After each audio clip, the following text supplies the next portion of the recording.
Welcome back to the channel. If you're new, my name is James Salvatore, and today I have the 2020 Porsche Macan S here for you.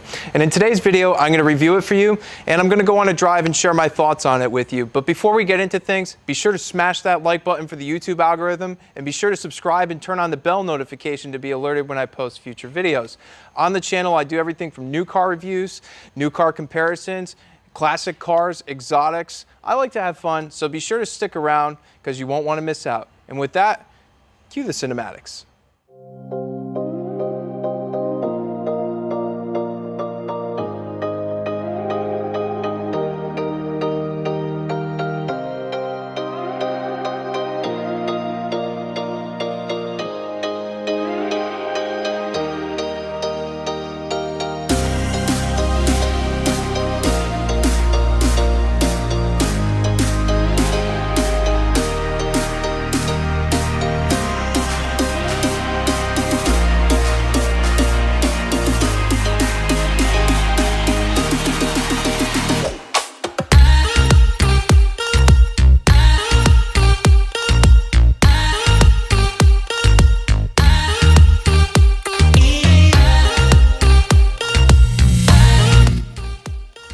Compared to the competition, with this car, it seems as though Porsche may have struck the proper balance between beauty, performance, and overall daily practicality with the Macan. In my opinion, it's one of the most beautiful, if not the most beautiful car in the high-end performance luxury crossover segment. I mean, just look at the proportions of this thing. With the night blue metallic paint, this thing just really pops. On a side note though, if there's any other Porsche models that you'd like me to do a review on, be sure to let me know in the comments section below, and I'll do my best to accommodate that for you guys. Before we get into talking about some of the performance specs though, I'd like to give you a brief overview of the Macan model lineup just in general. For 2020, you have 4 different variants. You have the base Macan, which starts just under $51,000. You have the Macan S, which starts at just under $60,000. You have the Macan GTS, which starts at around $71,000. And then you have the range-topping Macan Turbo, which starts at $84,000. For today's video though, we're reviewing the Macan S. Now let's go over the performance of the car. Under this giant clamshell hood, you'll find a 3-liter turbocharged V6 putting out 348 horsepower and 354 foot-pounds of torque with the 6,400 RPM red line. The power in this car is put to the ground via Porsche's 7-speed PDK transmission mated to their all-wheel drive system. That means this car is good for 0 to 60 in 5.1 seconds, and if your model is equipped with the Sport Chrono package, 0 to 60 happens in 4.9 seconds, and it can reach a top speed of up to 157 miles per hour.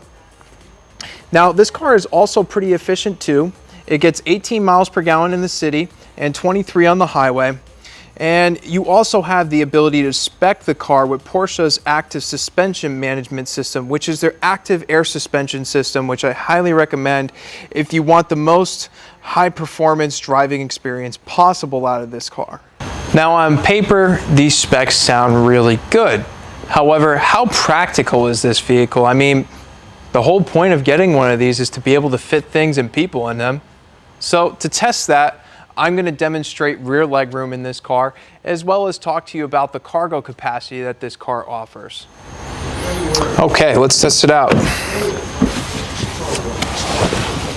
All right, keep in mind for this test, I'm about 6'1", and I've already set up my driver's seat here for my optimal driving position. Getting into the back seat here wasn't a difficult task at all. Plenty of space. And when it comes to knee room, I still have some extra space left. Not much extra space, but I still have some extra. And when it comes to foot room, my feet aren't cramped at all. You know, with a car like this, with this coupe-like design, you'd think that headroom would suffer, but it really hasn't. I have about an extra inch of clearance above my head, so expect to be able to fit full-size adults back here that are between, 6 to maybe 6'3". 6'4" is pushing it. I don't think somebody 6'4" would sit back here comfortably. When it comes to fitting full-size adults, you can't really fit 5 people comfortably in this car. This is more for 4 full-size adults, but if you have kids and you're putting them in the back seat, you should have no problem fitting 5 people in this car. Moving around to the rear, you have a few different ways you can open the trunk. You have a button on the key fob. You have a comfort access feature where if you wave your foot underneath the trunk, it'll open. And you have a button very cleverly placed. Right on the bottom of the wiper blade here, you have a button where if you push it, opens the trunk, nice power lift gate. And with the seats up, you get 17.6 cubic feet of cargo storage. And you also get a nice power privacy shade. If you need it to be removed though, because you're trying to fit bigger things in the trunk, you can unclip it from the two strings to the side here and it just lifts right up and out. However, if this isn't enough storage for you, you can always put down the seats, and with the seats down, you get 52.9 cubic feet of cargo storage, which is pretty impressive with a car this size. Next, I'm going to demonstrate how you put down the seats though. How you put down the seats in this car is very simple. All you do is pull this latch right here and pull down. Simple as that, very easy. Same thing on the other side. And to lock it back in, all you do is just push the seat back up and you're done. Overall, the Macan's a pretty practical car. You don't really make any compromises when it comes to rear leg room, and the cargo capacity is pretty good. Before we go for a drive though, I'd like to show you some of the features of the infotainment system and overall just the technology in this car. The first thing that you'll notice right away is the large 10.9-inch multi-touch infotainment system. You'll find this system in a lot of their other vehicles now across the lineup. It's a great responsive system that features a large array of applications and Google Maps for the navigation software. An important thing to note though is that Apple CarPlay does come standard in this car on this system. I thought I'd mention that for those of you wondering whether or not it came with it. Moving on to the driver's information center, you'll notice that Porsche stuck to a more traditional layout with the central tachometer here and your speed to the left, but they've also included a configurable LCD screen on the right here where you can go through various things. You could go through your trip information, see your torque split, vehicle settings, change your phone, see your maps there. Pretty good, pretty straightforward, and I like how easy it is to read. Another thing I'd like to note is that Porsche didn't cheap out with the paddles in this car. For me, that's a big deal. If you tap on these, they're solid metal, which just gives a nice overall premium feel to this car. My only gripe with this interior has to do with the center console. If you look at it, it's kind of like similar to the last generation Panamera, where you had all these buttons and whatnot, and it's just, to me, it's just super confusing. And like on models like the new 911 and the new Panamera, they really just streamlined the center console to not have all these buttons, so it's a little less overwhelming and it's just a cleaner look. They definitely need to do something about this. But with that said, let's go for a drive. Okay, getting into the Macan, one of the things I like right away is Porsche does a really great job of this in general. Visibility, you could see everything out of this car. But real quick, we're getting on the highway, so let's get a little acceleration pulling. Okay. Nice snappy little motor. Really gets up and goes. Nice throttle response, and with that PDK double clutch transmission, it really is responsive right off the line. The dual clutch PDK 7-speed transmission in this car, for me, from a performance standpoint, really makes the experience. I mean, downshifts are like instantaneous. Just right there. If you're used to any other Porsche vehicles, this will instantly feel familiar. It won't feel like a watered down Porsche experience. Now this model has the available air suspension, so when it comes to ride comfort, this car is great. I mean, it levels out all the bumps in the road that you need it to, but it also levels the car as you go, which gives you a nice sense of confidence as you drive. And you're driving one of these things, it's the overall experience it gives you. And I like that everything that I'm feeling, all the touch points in this car are either metal or leather. That's a big deal, because in a lot of luxury cars, they cheap out on these areas, but not in this car.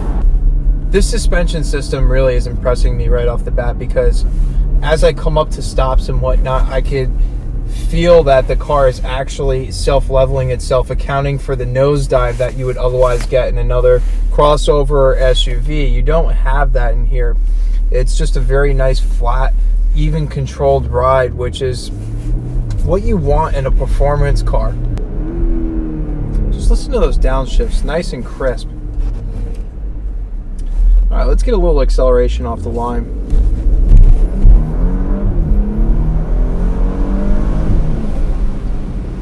Very, very controlled. I also like that when you have the sunroof open, or just windows in general, you get a little bit of that that turbo noise with the blow-off valves and the hissing. I like it. You also get these nice little crackles when you let off the gas around 4,000 RPM. So if that's your kind of thing, this car actually does it.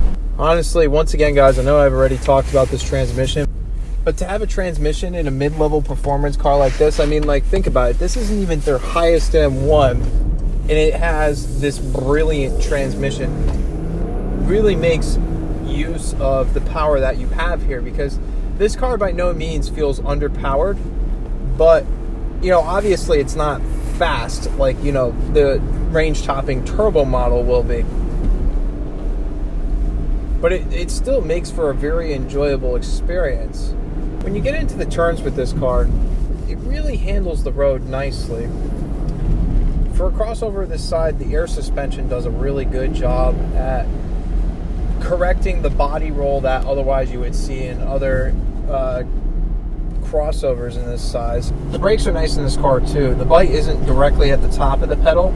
It's more like as you ease into it, you have gradual stopping power, which I like, because with a lot of cars today with the brake pedals, you only have like this much travel to modulate, you know, your stopping power.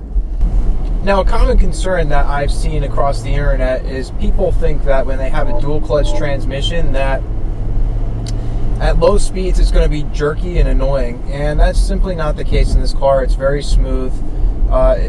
When you're starting off the line, it lets out the clutch gradually, so you don't really feel the gears engage at all. It's not like some jerk like you've gotten in previous dual clutch transmission cars.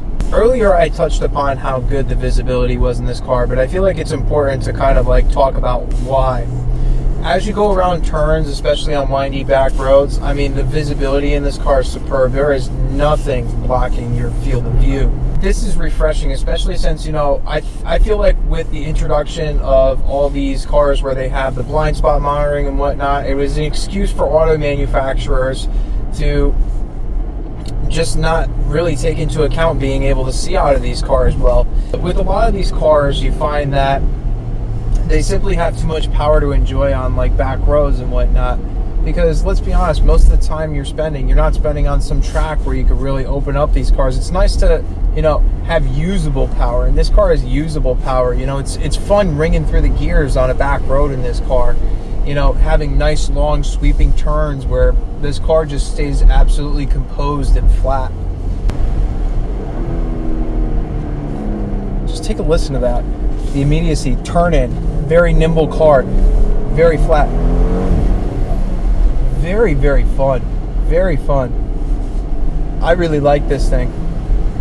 The nice thing though is when you want this thing to be a calm daily driver, it can be that too. Another thing that I'd like to point out is how well Porsche does the auto start stop function. A lot of cars still not have perfected that feature yet. In this car, start and stop is seamless. I think partly due to that dual clutch gearbox. You know, when it first starts up, technically the clutch hasn't been let out, so, you know, technically it's not in gear, so it's very smooth, it's very seamless.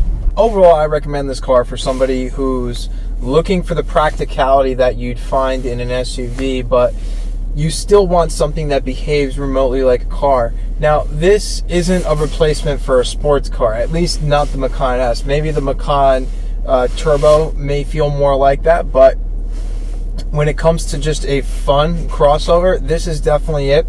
It feels connected to the road. The flat handling from that air suspension really gives you confidence around corners. And that dual clutch transmission, I can't say enough about that. It really makes the experience of this car for me, because it just makes you feel more connected to the car. You know, you're mid-turn and you want to downshift to second gear and power out of it. It's just right there, you know what I mean? It doesn't feel sloppy. So because it doesn't feel like a sloppy SUV, that adds to that more car-like feel, and they've done a good job with this car. Definitely check this out if you're considering a Mercedes GLC, if you're considering a BMW X3, or any other mid-size crossover. I mean, I guarantee you this one will impress you. Well, that's all for today's video. I hope you enjoyed it and that it helped with your purchase decision. If you haven't done so yet, be sure to smash the like button for the YouTube algorithm, because it really helps to promote the videos. And be sure to subscribe and turn on the bell notification, because you won't want to miss out on my future uploads. Before we go though, I'd like to say a special thanks to my friends at Porsche of Fairfield, Connecticut for making this video possible. I'm going to include a link in my description below so that you could check them out. They got a lot of rare high-end models in their inventory. So whatever you're looking for, chances are they have it. So be sure to check them out. And with that said, thank you for watching, and I'll see you next video.